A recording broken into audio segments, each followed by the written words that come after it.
तो ओझा, अवध ओझा नाम तो आपने सुना ही होगा दोस्तों। जय हिंद, नमस्कार, मैं मोहन पाठक और आज हम बात करेंगे अवध ओझा सर के बारे में। अवध ओझा सर, आपने थंबनेल देखा होगा कि उसमें लिखा था कट्टा से कलम तक।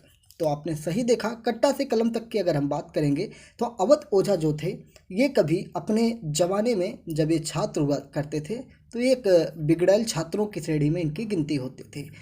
चौराहे पे खड़े होकर सिगरेट का धुआं उड़ाना और हाथ में खैनी लेकर चौराहों पर मस्त मौज मस्ती करना, यही इनका काम हुआ करता था। पढ़ने में रुचि नहीं थी, किसी भी प्रकार से स्टूडेंट दिखाई नहीं पड़ते थे। बात की जाए इनके पिता की तो इनके पिताजी इनको प्रोत्साहित करते रहते थे, शराब पियो, खूब पियो। साथ ही साथ इनको शराब की बोतलें भी ला के दे दिया करते थे।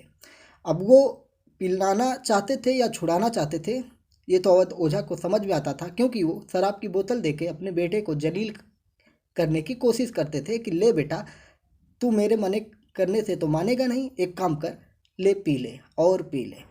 तो यहाँ से ये सारी चीज़ें होती रही थी। इनको लेके इनके परिवार में, इनके माता पिता में रोज़ाना झगड़ा होता था और झगड़ा इस कदर होता था कि एक बार इनके माता पिता अलग होने की ठान लिए थे, यानी कि तलाक तक की नौबत आ गई थी।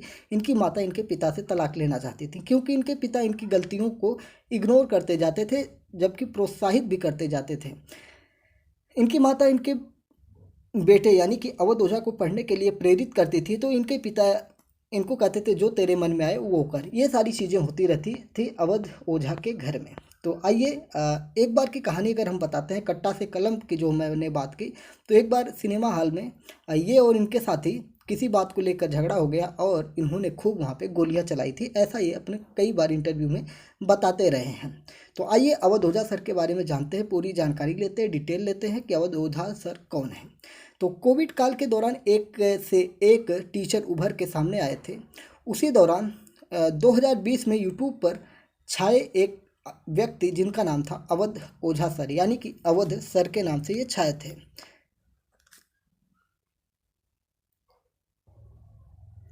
कोविड के दौरान लोग काफ़ी मायूस थे, परेशान थे, हताश थे। तो एक चेहरा उभर के आता है, अवध ओझा। अवध ओझा यूट्यूब पर आते हैं और इतिहास, हिस्ट्री, भारत की हिस्ट्री और वर्ल्ड की हिस्ट्री को लेके पढ़ाना शुरू करते हैं। और इनके पढ़ाने के अंदर किसी वेब सीरीज़ से कम नहीं होता था। वेब सीरीज़ जानते हैं ना, OTT प्लेटफॉर्म पे जो आप लोग वेब सीरीज़ देखते हैं, उसी तरह की इनकी पढ़ाने की शैली हुआ करती थी कि अब क्या होगा, अब क्या होगा, ऐसे हालात इनके पढ़ाने के तरीके में आया था। क्योंकि फिल्मों के दीवाने अवध ओझा मिर्ज़ापुर के उदाहरणों से अपने पूरे इतिहास के क्लास को भर देते हैं, जिसमें मुन्ना भैया जैसे किरदारों का ये खूब चरित्र चित्रण करते थे। अकबर की महानता का गुणगान करते थे, लोकप्रियता की बात करते थे।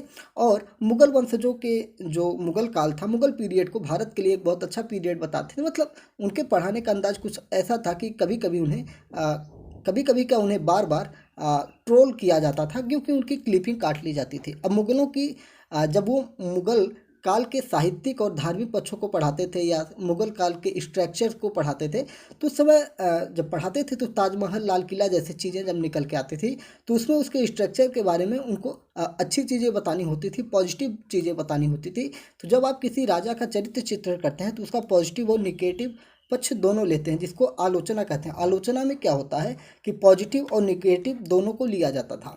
तो इनके जो ट्रोलर्स थे वो क्या करते थे, निगेटिव पक्ष को कटिंग करते थे और उसे रील बना के फील कराते थे पब्लिक को, और इसी का फ़ायदा इनको मिला।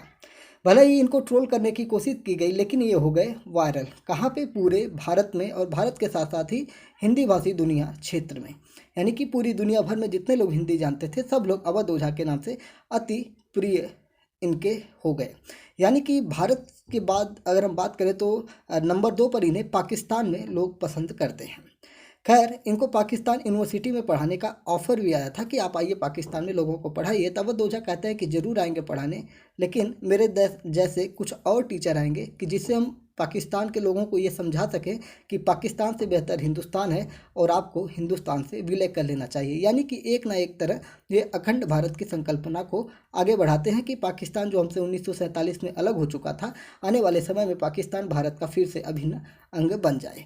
तो ये सारी चीज़ें अवध ओझा की चलती रहती हैं, क्योंकि ये कोविड काल के दौरान इनका ये सारा सफ़र शुरू हुआ था। ट्रोलिंग की वजह से ये काफ़ी छाए और काफ़ी मशहूर हो गए।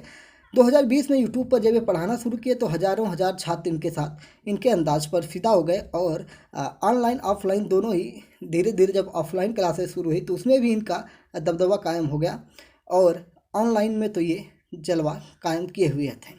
बात करें तो इनके जन्म की अगर हम बात करें तो उत्तर प्रदेश के गोंडा में जन्मे अवध ओझा खुद भी एक आईएएस बनना चाहते थे, लेकिन ज़िंदगी के उतार चढ़ाव में कैसे आगे बढ़ा जाए, ज़िंदगी के उतार चढ़ाव को पार कैसे किया जाए, ये सारी कहानियाँ इनके साथ चलती रहती हैं और अवध ओझा सभी यूपीएससी की तैयारी करने वाले छात्रों के लिए डियर ओझा सर बन गए।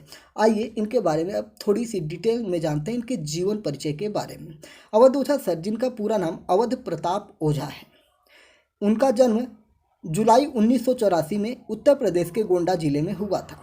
अगर इनके पिता के नाम की हम बात करेंगे तो इनके पिता का नाम श्री माता प्रसाद ओझा था और इनकी माता और इनके पिता दोनों ही सरकारी नौकरी वाले थे। यानी कि इनकी माता जो थी पेशे से वकील थे और इनके पिता जो थे पोस्टमैन थे। ओझा बचपन से ही एक एवरेज स्टूडेंट थे, जो मैंने पीछे ही बता दिया कि कितने लंठ टाइप के स्टूडेंट थे। यानी कि मारपीट, लड़ाई झगड़ा, दारू गांजा भांग, सब कुछ नहीं किया, सब कुछ करके छोड़े हैं। ठीक है। शुरुआती पढ़ाई की बात करेंगे तो फातिमा स्कूल गोंडा जिला उत्तर प्रदेश से अवध ओझा ने अपने ग्रेजुएशन तक की पढ़ाई वहाँ पे की थी और उन्होंने गोंडा से बहराइच पढ़ने के लिए जब भेजा गया तो वहाँ पर 1 साल रहे और उसके बाद वह आगे की पढ़ाई के लिए प्रयागराज, यानी कि पूर्व नाम अगर हम बात करें तो इलाहाबाद चले गए। अवध ओझा के माता पिता उन्हें बताया जाता है कि मेडिकल फील्ड में भेजने की तैयारी करवाना चाहते थे, लेकिन अवध ओझा मेडिकल क्षेत्र में कोई खास दिलचस्पी इनकी नहीं रही।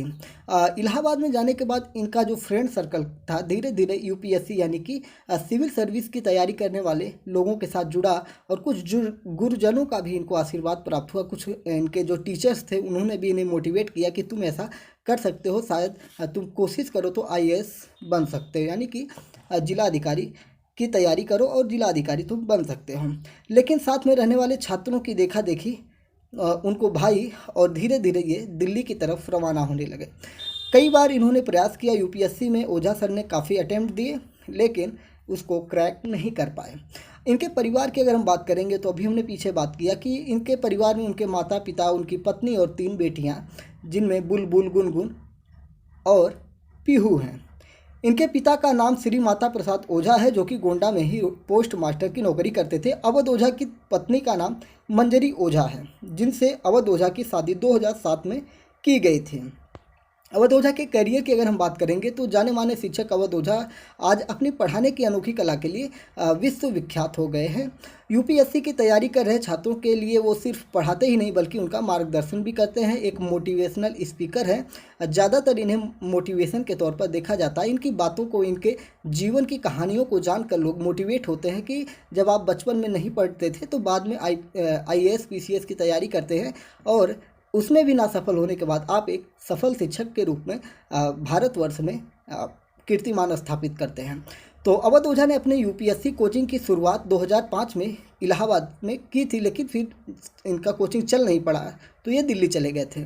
इससे पहले अवध एक कोचिंग में हिस्ट्री सब्जेक्ट को पढ़ाया करते थे, जहाँ बच्चों को उनके पढ़ाने का तरीका बिल्कुल भी शुरुआती तौर पे पसंद नहीं आया था, लेकिन धीरे धीरे इनके पढ़ाने के तरीके पसंद आने लगे और इसके बाद इन्होंने अपने कोचिंग संस्थान खोलने की जर्नी की शुरुआत की थी। लेकिन अवध ओझा उसी समय आर्थिक समस्या से भी जूझ रहे थे और इसके बाद इनके पास कोचिंग और मकान दोनों का किराया देने के लिए पैसा नहीं था और धीरे धीरे इनका सफ़र आगे बढ़ता है और 2007 में इनकी शादी भी हो गई थी, जब इनकी उम्र लगभग 20-21 वर्ष की रही होगी।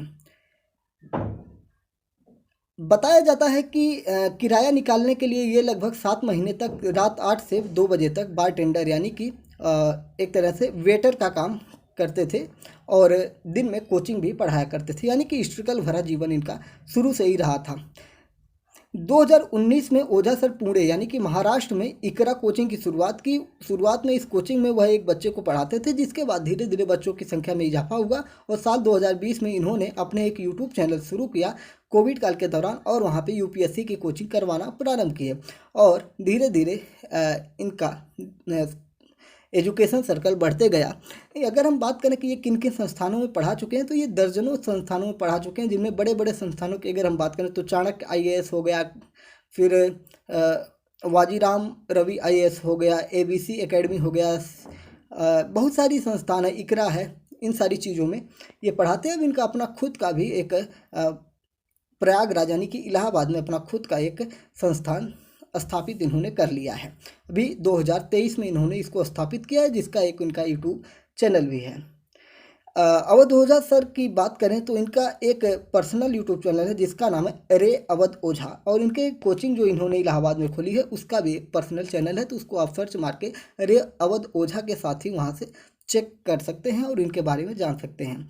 तो ये रही अवध ओझा के जीवन से जुड़ी हुई कुछ महत्वपूर्ण चीज़ें जिनको हमने आपसे साझा की। उम्मीद है कि आपको इनके बारे में जान के कुछ ना कुछ मोटिवेशन प्राप्त हुआ होगा कि एक बिगड़ैल लड़का जो कभी कट्टे लेकर खेलबाजी करता था, गोंडा जिले का एक लड़का, वो आज भारत में शिक्षक जगत में एक अपना कीर्तिमान स्थापित कर लिया है और भारत के शीर्ष अध्यापकों में से एक अध्यापक गिने जाते हैं और मीडिया जगत में छाए रहते हैं, यूट्यूब पर छाए रहते हैं, सोशल मीडिया पर छाए रहते हैं और अपनी बातों से पूरी दुनिया में इतिहास का प्रचार प्रसार करते हैं। अगर वर्तमान में हम बात करें तो इनका एक शो आता है भारत चैनल पर। भारत चैनल उत्तर प्रदेश में प्रसारित किया जाने वाला एक न्यूज़ चैनल है, जिस पर ये अवधनामा नाम से एक सीरीज चलाते हैं, जो प्रत्येक रविवार के आसपास आता हुआ है, 11 बजे दोपहर में आता है, और जिसपे ये बाकायदे इतिहास के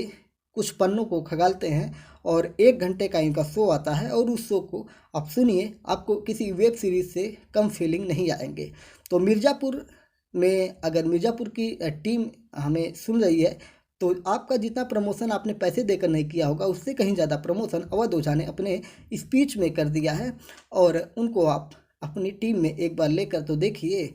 अवध ओझा सर एक्टिंग में भी बहुत माहिर हैं। तो चलिए, अवध ओझा के बारे में बहुत सारी चीज़ें हमने आपको बताई, आप लोग मोटिवेट हुए होंगे, प्रेरित हुए होंगे।